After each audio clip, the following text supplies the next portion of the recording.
Hello and welcome to Maestoso, the High Performance Podcast. This is episode 3. My name is Ange Postacoglu, and I'm joined with Aidan and Mr. Barrett. Thank you, boys, for inviting me today to the High Performance Podcast. Thanks, Mr. I can't even say your name. Big Ange, yeah? Postacoglu. Love it. Yeah, unfortunately Jada couldn't make it, but yeah, we're still doing it anyway. Okay, due to personal reasons. Okay, first question. What kind of music do you listen to? Okay, so I'm somebody, I like quite a lot of different ranges of music. I've got quite an eclectic taste. Growing up, I used to listen to a lot more, I suppose, reggae. As my family are Caribbean, so I used to listen to a lot of reggae, old school bashment type of music. I like R&B. I've got an older sister, so she used to always blast out the old ballads herself when I was a kid growing up. So R&B was heavily featured in my house. And I like my personal self. I like a bit of old school rap music as well. And again, I'm going to go back to my childhood, and Bob Marley was heavily featured in my household as a kid growing up. So I am really into old school reggae music, and my children are blessed as well, as I like to play it to them as well, to get them in high spirits in the morning. So yeah. Have you heard about the Bob Marley movie? Yeah, the Bob Marley movie comes out. I think it's next week or the week after that, isn't it? Yeah, I'm looking forward to it. I think I'm looking forward to it if it's been told correctly.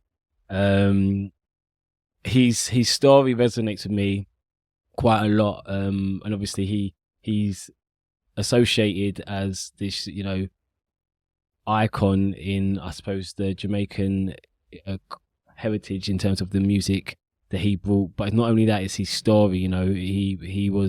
He's come from a black mother, a white father, in a time when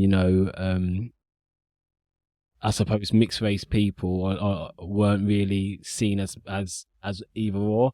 But he obviously identified himself as a black man, never like a mixed race man. I thought it was quite powerful, So yeah, I am really looking forward to his story, his film coming out, and how he captivated, the audience, not just in Jamaica but around the world, So I am really looking forward to it. Okay. What kind of kid were you when you were younger? What age are you talking? I'd say secondary. 13, 14. Secondary school. So believe it or not, I was a bit mischievous as a kid growing up. I used to attend Sedgwill School at the time, and the building was a completely contrasting building to what we've got now. It was just one big block. So where you've got block A, block B, block C, you've got to go outside to get to another block. The old school wasn't like that. It was one big block that you could literally run around. It was a different school. I was a bit mischievous in that school. However, when it came to lessons, I was a student that I liked to work hard. I liked praise. So I liked to get things right. And I was quite meticulous in things that I did. I wouldn't be happy if I'd done something and it wasn't done to 100% of my effort. So I would spend a lot of time doing work to make sure it was perfect or properly done. But I was quite mischievous. Have you ever played an instrument? Oh yeah, I did actually. When I was in primary school, I used to be really big into music, and so is my family actually. So I was brought a guitar, and I used to have lessons up until a time where my sister, and I'll say this proudly, actually will not be hearing this.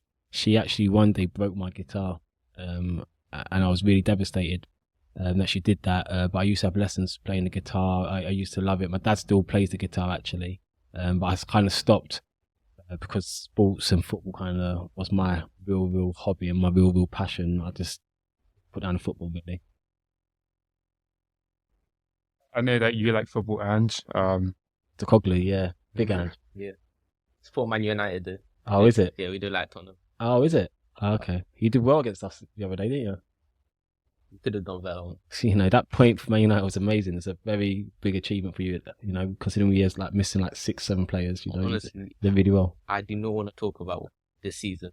Okay, we can just skip that. All right. Yeah.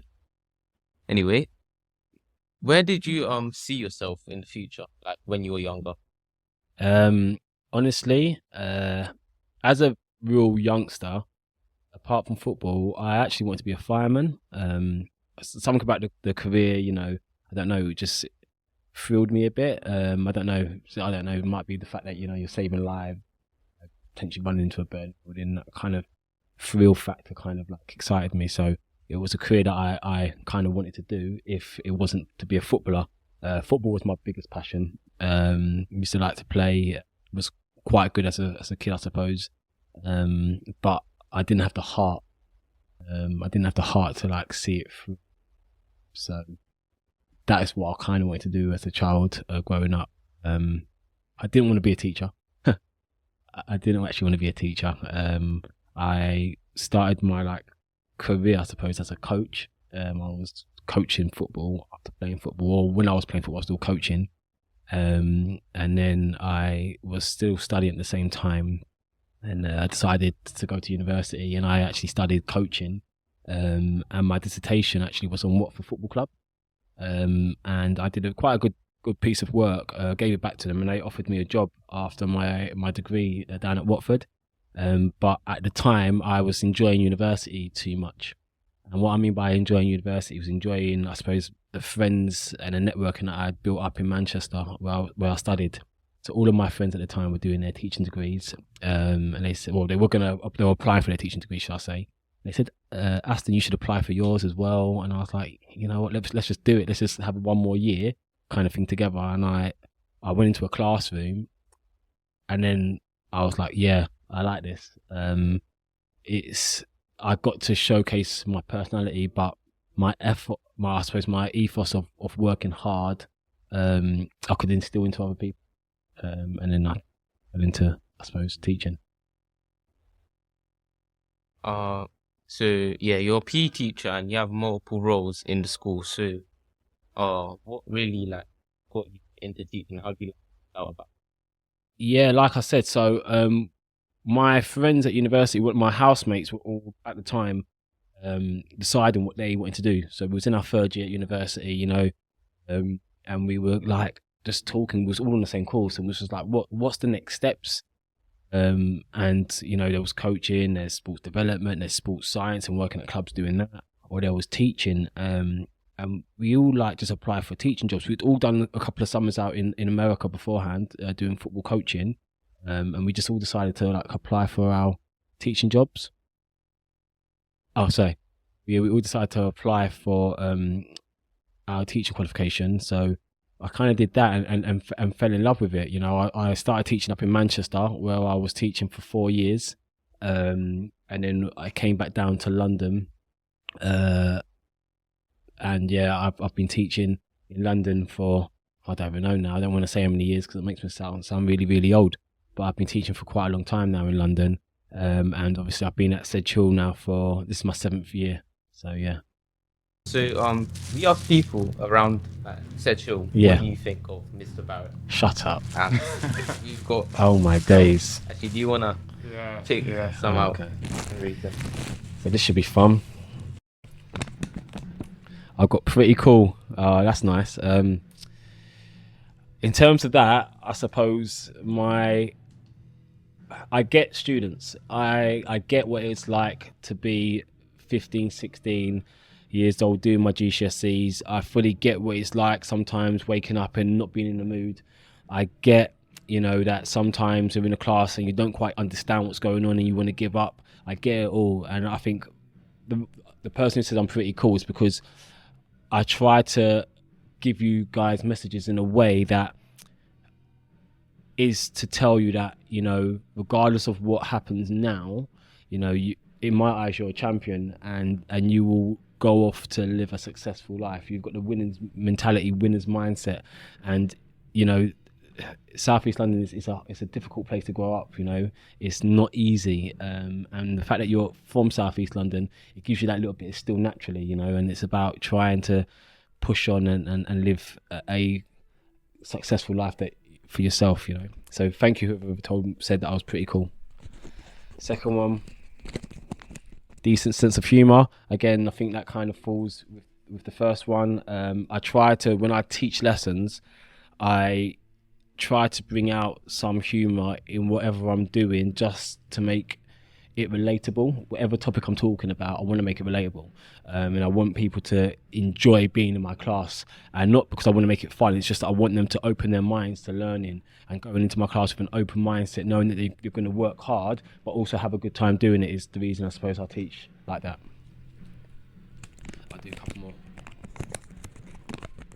Sir is very, very kind and inspirational. That's nice.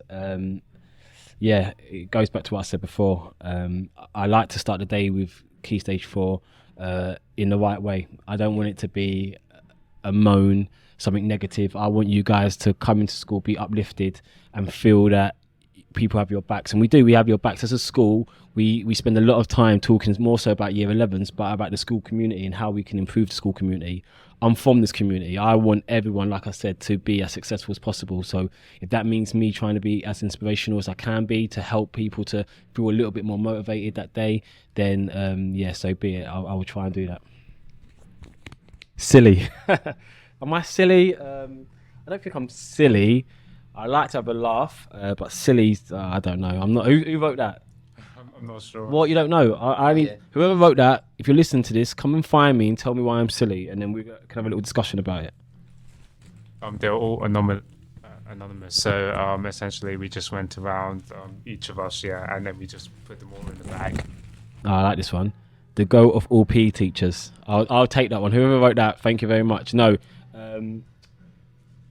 I think as a PE department, we've got quite a lot of experience. I think as a school, obviously there's a lot of teachers with experience, but I think the PE department in particular has a lot of strength and depth in terms of Miss Kennedy's bags of years of teaching, Mr. Jones the same, Mr. Edwards the same, and myself. So, no matter who you've got teaching you, I know that the lessons will be of a high standard just because of the expertise in the room.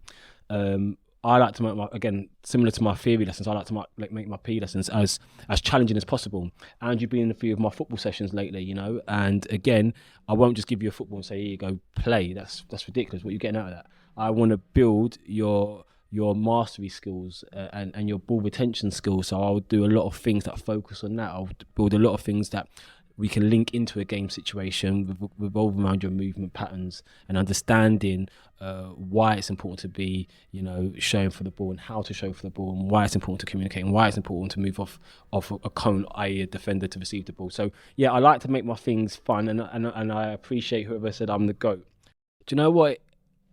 I believe that we are all winners, and it stems from what I said before. I believe that we're all winners, and the reason I believe we're all winners is because we are living in a time where we've seen a pandemic. I didn't even know what the word pandemic was, a few years ago, in terms of fully understood what it meant, because it was just a word.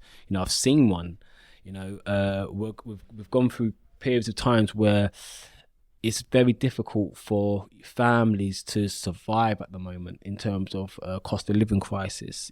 So it's one thing after another that we're all going through, but you're championing this, and the reason I call you young champions is because for me, I see so much qualities in each and every one of you, and although I might moan sometimes, I might have a rant, it's because my expectations are really high, and I have high expectations because I know how difficult it is in a real wide world, and I advocate for you guys because I know that you're winners. Some of you believe in yourselves and are really winners because you can see that you're a winner and you're doing the right things. Some students can't quite see it yet, but I'm trying to let them know in the mornings and in the afternoons that you are a winner, and all it takes is for you just to do the right thing or the right course, or to figure something out, and you're going to be flying down that path really high, and you're going to be successful in it. So for me, I want to champion excellence to you lot and have high expectations. So hopefully, it resonates with you that when you do finish school, you do believe in yourselves and you believe that you are a winner and you're going to have and live a successful life. You can lose at things, you can get things wrong, as long as that's fine. We all make mistakes. I make mistakes all the time. I made 6 mistakes today. As long as I'm learning from that mistake, then I'm still winning. You're only a quitter or a loser if you believe you're a loser. You're only quitting if you stop doing something. You know, champions don't quit. Champions keep going, and you keep going, and one day you're going to get it right, and you're going to win. So that's why I call you lot young champions. Okay. Another question. Are there any times that your sympathy and opinion impact the way you deal with situations? Sympathy and sorry? Opinion. Yeah, it's difficult because sometimes, you know, I walk into a situation, and I get it. Sometimes, you know, being 15, 16, some things happen that are outside of your control. And I can sympathize with the situation. And this is the difference. And I've got to be careful, because to sympathize with someone is okay, and to empathize with someone is okay, but at the same time, you don't necessarily know. If something could happen to you right now, could happen to me, but we're all going to deal with that or handle that in three different ways. Does that make sense? So although I can kind of sympathize with the situation, you know, it's difficult for me to fully understand and put myself into your position, because I'm not you and I don't know how you feel. So my opinion will always be, as a champion, how should you handle it? As a champion, what is the best thing for you? Well, the best thing might be for you is to try to park it for now, to focus on what's in front of you, which might be a lesson, which might be something else, you know. So my opinion will always be, how can I serve you best and get you to have the best possible outcome from whatever the situation is. So sometimes I can sympathize, but not fully be involved in what you're going through, because I'm not doing it. I can offer advice, but sometimes that advice, you know, isn't what you want to hear, because it will always link back to, I want you to go back to class, or I really want you to do well. So we need to try to, if we can't sort it out right now, deal with it later. But I'm there as a person to be there for you if you need me to be there, and I will listen, I will hear you out, and I will support you as best I can. Where do you see yourself and the school in like a few years' time? The school, listen, outstanding. I think that we've got a lot of fantastic teachers. We've got a lot of fantastic students. And as a community, we're growing. We're getting better and better and better. So I see the school being outstanding. Will I be part of that school journey? I'd like to think so. I would like to think that I can still offer value here. I would like to think that the students still listen and respect what I have to say. I hope that students will still get a lot out of my lessons. So for me, yeah, I will still be here in a few years' time. Hopefully, you guys will come back after you finish your degrees, etc., and you're in front of our students talking to us about your success stories, and I can be there watching with a smile on my face, you know.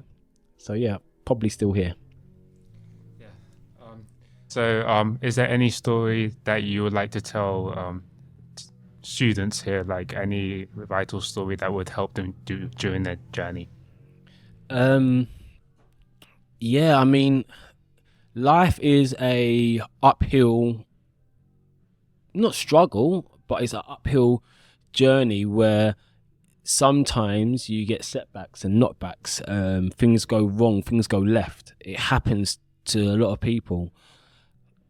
The real lesson of life is trying to take those knocks, take those steps back, learn from them, and go forward. You know, the more steps you can take going forward, you know, the more success you're going to have. But let's not get it twisted. Let's not be silly. Things are going to go wrong along the way. Things are going to potentially happen in our lives that derail us. But it's about trying to be as focused and as possible, and push forward. Now, how that links back to school, and why I said that is because a lot of students are in different stages of their time at Sedgehill. You know, you guys are coming to the end. You know, you've done, I mean, you two in particular have done a lot of hard work up until this point to ensure that you're ready for your GCSEs. And I suppose the moral of my story is that the more work you can do, the more small steps you can take forward, the better your outcomes will be at the end of the day.